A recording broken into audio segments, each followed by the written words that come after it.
the people's president at final rest. At the Pei Korumbu ground, 2 kilometers from Dr. Kalam's hometown, Rameshwaram. Thousands gathered to pay their last respects. Many stationed themselves on the terraces of buildings. Some climbed trees to catch their last glimpse of the much-loved former president.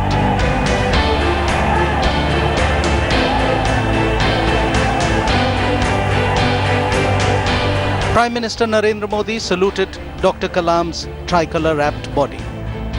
He touched the feet of Kalam's 99-year-old elder brother. Many chief ministers, union ministers, and political leaders like Congress Vice President Rahul Gandhi were present, as were those who offered namaz over Dr. Kalam's final resting place.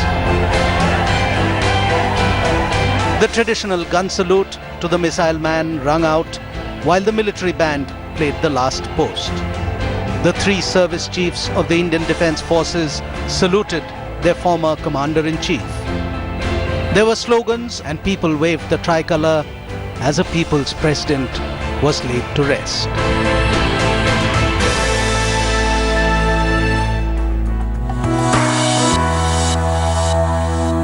Two journalists, one old, the other not so old. Both of us have spent some time covering President Kalam. Raj, you covered President Kalam in the formative years, when he was yet to become the kind of icon, the legend that he turned out to be eventually. Tell us, where did it all start? Did he set out to be a missile man? He's got an extraordinary story. I mean, here was this young little boy born in Ramnathpuram, the very conservative temple town, a Muslim, and he experienced the first sign of bigotry over there itself. Really? Yeah, you know, he's probably about 6 or 7 years old, goes to a class, happens to sit next to a Brahmin boy, and the teacher says, "You two shouldn't be together," and he asks Kalam to leave. You know, but when you ask Kalam the story, he doesn't look at the negative. I think that's the trait. Which is remarkable, because, you know, your early experiences often shape the kind of personality that you develop. What happens is he remembers more than anything else, and he was narrating this to me with tears in his eyes, that there was another Brahmin who heard about the story and called Kalam home, got his reluctant wife to serve him a meal. Kalam remembers that more than anything else. And, you know, talking of this, very few people know, the impression that people have of Kalam is that, you know, Kalam was a Muslim, but Kalam never wore his religion on his sleeve. But very few people know that he was a believer and he was a devout. I've had occasion to speak to people. He used to say, you know, the early morning Fajr prayers, even as president, almost every day without fail, that he fasted. And unlike the tamasha that you see now, where it is grand iftar parties, even when he was president, he held iftar parties, but it was for orphans. It was for the poor who couldn't afford it. You know, so that was the kind of person he was. And it perhaps stems from what you say, from his early, you know, how he reacted to that situation. Javed, just fast forwarding, when you mentioned this, in 1994 when I was interviewing him, he had sort of just coming into prominence at that time. And the same impression I had, you know, I asked him this question about being a Muslim. Strangely, on that day, he was playing the veena at home. You know, he used to live only in a single room, despite being the fact that he was at that time a secretary-level government officer who could have stayed in, you know, one of the best bungalows. He still had a single room. He maintained that simplicity. He had the veena and he had the Bhagavad Gita right next to that. And he insisted, when we, you know, looking at it, he said, "I read everything. I mean, I might be a devout Muslim," but he allowed the entire, you know, whatever else, all the breezes to blow of any religion that was there. He was truly secular in that sense. Absolutely. And without making a great show about it, he didn't market either the fact that he came from extremely humble beginnings. You know, he never spoke about it. It's only now we know. That's true. It's only now we know that he was a boatman's son, that he sold newspapers. And do you know what happened at one time? His father ran this boat. There was a cyclone, and the boat was destroyed. his sister, and he remembers that again with great gratitude, sold her jewelry, pawned her jewelry to allow him to go to college. And college was Chennai, or Madras at that time. And here was this young boy who just sort of graduated with all the other problems that he had, struggling in college. When I spoke to his professor, who taught him at that time, he wasn't really, his professor confessed, and he said, there was nothing in Kalam that would tell me that he would excel. He really struggled, but the difference was that, and this professor said that, he had an extraordinary drive to overcome every obstacle that was there. So he struggled. The other came from his classmate. And, this trait he's never left. He was one of the hardest workers. And his classmate, who was his roommate, would complain that his light was on till 2 a.m. And he couldn't sleep in that same room that he shared with Kalam. So what he lacked in, say, overt talent, he made up through this dint of hard work, a sort of dogged perseverance that allowed him to tackle any issues that were there, to overcome that. This is remarkable. You mentioned the fact that he used to stay in this one-room apartment. After he demitted office as President of India, the government took some time in arranging a bungalow for him. So he stayed in the cantonment, and he stayed in a one-room. He stayed in a small room, and his military attaché came and asked him, what is the kind of arrangement that we need to make? He said, just one room with a bathroom would do. And he stayed there. He wouldn't complain. He used to just eat in the mess. He was a very different kind of person. In fact, I joked with him on this. He had just been nominated as president. And before that, he would always be in chappals.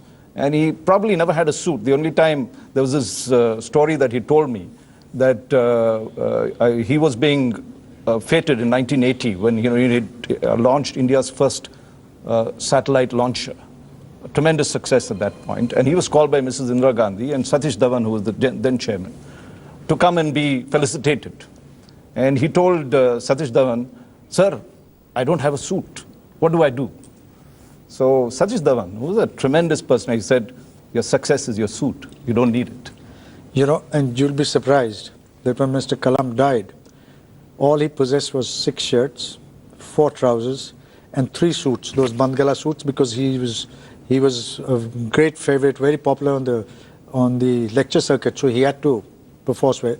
And 1 pair of shoes which he had worn them off. I mean, the leather was coming off, and his aides were telling me that they kept telling him, and it was very difficult to get him to buy something, because he didn't have too much of time for material things, so they kept telling him, sir, perhaps. But isn't, Javed, if you look at it, isn't that the irony of destiny? Here was a man who only wanted 1 room. He becomes the president, which is the best real estate you can have. Rashtrapati Bhavan anywhere is the best real estate. It has 300 bedrooms. So I asked him at that time, I said, look, you're moving from 1 room to this. He said, no, I will only use 1 room. And that's what he did. And the rest of the rooms he actually converted to activities. The one reason why he became the people's president is he opened out Rashtrapati Bhavan. He not only allowed people to come in, he went out and spoke. And he spoke on development. He spoke on what he's most passionate about, India's development. This was something that he kept right through, even as a scientist. He loved lecturing. And one of the things that the politicians didn't like about him was that no matter who that politician was, you may be prime minister, you may be the president of your party, you may be the leader in the Lok Sabha or the Raj Sabha, he used to lecture everybody, yes. From vice president downward, prime minister, governors, chief ministers, everybody got elected. This is not the way legislators should meet, parliament should meet, you should do more work, we should do this, allocate more money for research, for science. So this was something which, which really made them professor. Yeah, and it made them very uncomfortable, because they are the ones who gave all the bhashans. For once they had to listen to him. And every time he used to talk, he used to speak sense. There is this great anecdote that somebody told me about his meeting with President Musharraf. This was not his forte. Diplomacy was not his forte. So and they thought that Musharraf is going to, he ran circles around Musharraf. He says, what is this? Pakistan, poor country, you need to, you have a scientific temper, and he gave him gave him a PowerPoint, I'm told. Yeah, and he told him, he says, I'll make you, and he ran circles for 55 minutes. All that Musharraf did was, his jaw fell open, he was just listening to this. In fact, when he took over as president, just before that, I'd interviewed him when he was nominated and everyone knew he was there. And I said, look, you were a scientist all your life. What are you doing going into this almost political job? Are you, capable of doing it? Isn't there certain naivety that you have as president, as a scientist to land up in this job? Then he looked at me and he has this classic answer. He says, everything's like a mission. I'm well equipped for it. If I take my task, I can do it. What makes you think I'm inadequate in any of these tasks? If I could do rocket science, there's no reason why I shouldn't be the president and, carrying out the duties. Then I said, what about the dinners? You never like to have dinner and you'll be all suited and booted. He says, Raj, don't forget, even at dinners, you can work. Yes, he was apparently, again, from what I gather, he was very conscious of how he spent his time. He'd work 13, 14 hours a day. If you look back in time, he was always a very hard worker. I know for a fact that in 1994 and much earlier, when I started interviewing him at that time, he would give me time at 1:30 a.m. in the morning. That was because from something like 8 to 9 in the morning till 12:30, he devoted himself. There was nothing else but work for him. There was very rarely that you could see someone with that kind of devotion to work. He was not married, which we joked about. I asked him once, I said, so how come you haven't got married? So he looked at me and he said, we had lots of brothers and sisters and they had lots of children. And so we had too much as a family. So I said, so I thought I should be the brahmachari. That's the kind of thing. This was a question that was always asked of him. Most of the school children would ask him. And I was at a function and I remember they asked him and he had this disarming smile. He said, I just never had the time. I wasn't good enough. I just didn't have the time. Fame chased Kalam wherever he went. Okay, it was not that he reached out to it. He was not in your face. He was a very private person. Even his personal private life, very few people know about his family life. And if you go the early influences of his life, here was Kalam who had got it, he wanted to be a pilot. Okay, that was his dream. He landed up in Dehradun for the Air Force interview soon after college, and he failed. He was so disappointed by it. He told me, this was the driving ambition. So he said, if I couldn't fly these machines, I'm going to build them. That is what began his motivation, and he joined this institution, the government, as a junior scientist in the aeronautical development establishment. He wasn't even asked to do anything. He was just idling time, but he was so determined, he started building a hovercraft, which he designed himself. It was this hovercraft that he flew with M.G.K. Menon, another famous scientist, would come visiting, and he said, sir, I'll take you on this thing. And M.G.K. Menon was so, impressed with this young man, who seemed to know what he wanted, in terms of what he wanted to do, that he said, you must join the Space Department. So he spoke to Vikram Sarabhai, who then took him on straight away. Now, he became a Sarabhai favorite. Sarabhai, again, was a great man. He was the founder of Indian Space. Kalam did this early business of launching rockets, carrying the rockets on the cycle. That's the way they lived those days, in real, terrible mosquito-ridden he must have been there must have been a lot of contemporaries, a lot of others who must have been envious of him. There was one point, Javed. There was one point where it was. He did fairly well there. Then India was planning to build its first satellite launch vehicle. They needed a project director, and Satish Dhawan was looking for it. Now, there were only 5 other countries that could build it. If India did it, it would be 6th, and it would have been a major, major achievement for a poor country to be doing it. Over everybody else, Dhawan chose Kalam. Now, there were PhDs from foreign countries that came in, top scientists who were also there in that laboratory. And Dhawan chose Kalam. And you should have seen the resentment that was there. Who was this diploma in engineering coming from Chennai, lands up over there, gets the prime project that everybody would want to do as space scientists, to build the first satellite launch vehicle, and it was Kalam. They actually tried to give him an inferiority complex, but he didn't allow that. He had things that was there. He may not have been formally educated, but when he took over as project director of SLV-3, for instance, he went about it with, people were, he was a transformed person. I asked Dhawan, why did you choose Kalam? He said he's a team man and he's an integrator. So he was ordering all these top scientists, but he was able to get the work done. And then Dhawan taught Kalam the lesson that Kalam told me about. The first time that SLV-3 went up in 1979, the launch vehicle, it tumbled into the Bay of Bengal. It was a failure. Kalam put in his resignation. Dhawan tore his resignation, went out and met the press himself. Dhawan went and said, it is our failure, my failure. He shielded Kalam. Then he went back and told Kalam, put up a rigorous failure system.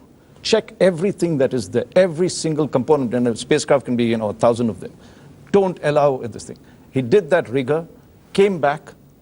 Next year, SLV-3 flew, and India made history, and Kalam was history. India also made history. But the beauty of it, and this is, we need to recall, and Kalam remembers that, is this time, Dhawan stepped back And sent Kalam. Sent Kalam forward to be the hero. Okay? This is what he learned as a lesson. And he said there were two lessons I learned, Raj, at that time. One, failure need not necessarily thwart you. It is actually a damn good thing to fail on your first attempt, because then you become completely thorough. That changed his life. Two, to understand greatness. Not to just hog. So when when it's team spirit, the leader takes the rap. He doesn't blame it. But when it's success, he allows the individual to do it. He learned that. That was a tremendous lesson for him. He was known as the people's person, but he was people's president, but he was also known as the missile man. How did all this come about, right? Javed, that is one of the most astonishing turnarounds that he did for a scientific institution in India. When he took over this Defense Research and Development Laboratory in Hyderabad, it was an organization that never functioned. It couldn't launch the missiles that it wanted to build. Kalam was asked to come and do the dirty job. He did a tremendous job cleaning up, but he did it in his own style. He had tremendous patience. He never swore. The maximum he'd say if he got angry is, "Who's that funny guy?" Funny guy. That Or "Get me that famous mechanic who did this." That was the maximum he would do. The third thing he did was he brought what he learned from Space Department, the mission mode, to set targets, to get people together, integrate them, and he was almost like a father figure. He would never demand something. He would actually say that, look, I've got this project going. You're an integral member. Can you help me out? And then he told me that he insisted that in every meeting he would be, firstly, not only well prepared, everybody else had to be present. He would follow up. So after a week, he would go back to the same scientist and say, everybody else has finished their job. Only yours is pending. See, it looked bad. It looked bad. You do it. So he had this persuasive, gentle style. But when it came to work, he was firm. He got people to deliver. What he did was amazing, because nobody would want to sell missile technology to India. It helps us launch our nuclear weapons that is there. So he had to build it from scratch. All the critical technologies that was there, he put it together and then motivated this team to do what we now know as Agni, Prithvi, these missiles that we did. And when he finally succeeded, it put again India as one of the 5 or 6 world powers that could do this kind of stuff. And it was this turnaround that actually brought him a lot more acclaim and finally got him the Bharat Ratna, which by 1997 Prime Minister Gujral government gave him. You must have interacted with him when Pokhran 2 happened. What was his reaction, role? You see, Pokhran was the sort of zenith of all our nuclear activity. Kalam was one of the prime movers. The atomic energy was doing the core, which is the nuclear core.